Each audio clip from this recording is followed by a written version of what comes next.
Pareggio tra Terlano e Parcines, con i padroni di casa ormai fuori dalla lotta per salire in eccellenza. Gli ospiti fanno un buon punto che serve molto in chiave salvezza.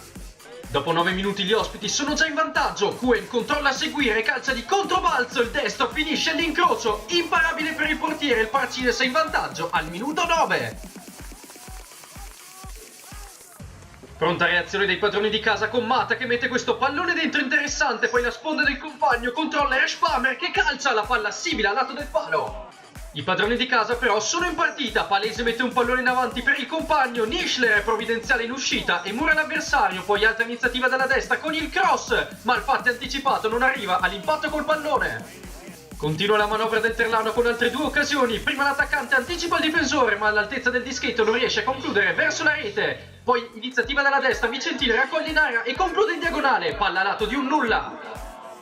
Nella ripresa il Terlano ha subito una chance enorme, Reshbamer dialoga con Vicentin che mette il pallone alle spalle di Florian Frank, cross in mezzo, Malfatti arriva ma il difensore si salva in angolo ed è provvidenziale. Il pareggio arriva però al minuto 63 con Maier che mette questo pallone in mezzo e Vicentin si fa trovare pronto, 1-1 al minuto 63.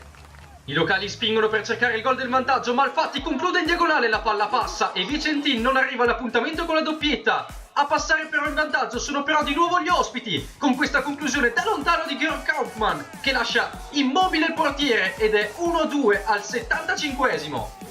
Il Terlano non ci sta a perdere e allora punizione, palla calciata dentro potente in aria, dopo una serie di rimpalli la palla arriva da Mofa che conclude, la palla poi viene messa in calcio d'angolo. Sul corner successivo, battuta in mezzo sul primo palo per il colpo di testa, il difensore salva sulla linea, ancora 1-2 il risultato.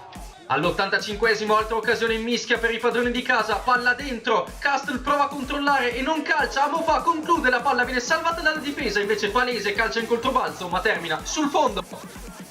Allo scadere arriva però il meritato pareggio dei padroni di casa con una palla dentro, messa in mezzo per il compagno che fa sponda, arriva Mofa che spinge l'avversario, per l'arbitro è tutto regolare e il 2-2 è valido. A Mofa pareggia i conti. È anche l'ultima emozione di un match davvero divertente 2-2 tra Terlano e Parcines.